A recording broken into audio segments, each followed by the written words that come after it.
Ethiopia will break down, Kenya will break down, Nigeria will break down, South Africa will break down. And look at South Africa. Only last week, the whites in Western Cape in South Africa have delivered a petition to the government in Pretoria saying they want to create their own country. Go to northern Mozambique. The gas that is there cannot be produced because there is conflict. Northern Mozambique. Go to Somalia. Conflict. Here in your motherland, conflict. Go to South Sudan, conflict. Go to Sudan, conflict. Go to Libya, conflict. Go to Central African Republic, conflict. Go to the Democratic Republic of Congo, conflict. Go to Burkina Faso, conflict. Go to Mali, conflict. Go to Chad, conflict. Go to Niger, conflict. Go to Cameroon, conflict. Go to Nigeria, conflict. Do I go on? I fly from Nairobi, Kenya for 1.5 hours. I come from the shilling zone. I go into the birr. 33 currencies in Africa. 33 currencies. None of which is used to conclude transactions anywhere.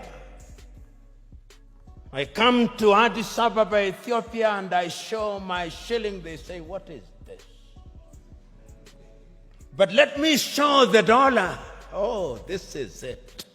Let me show the euro. This is it. 80% of transactions in Africa are concluded outside of the continent in dollars.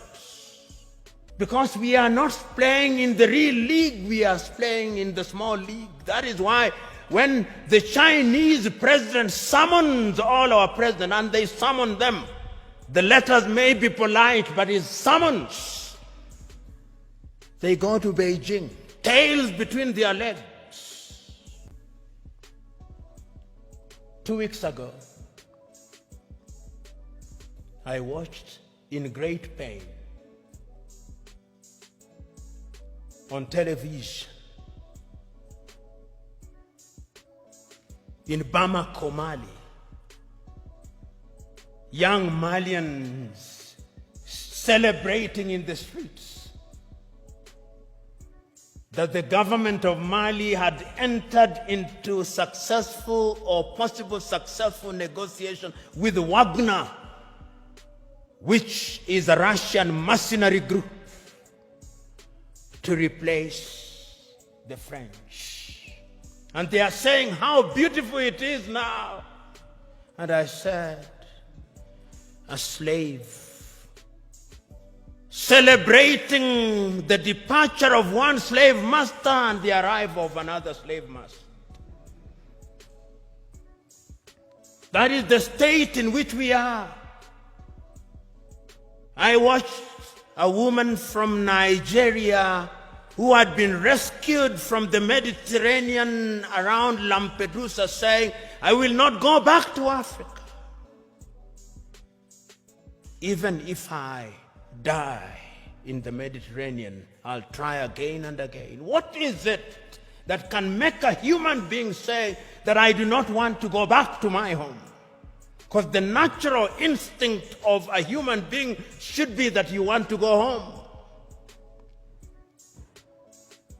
It's because we are weak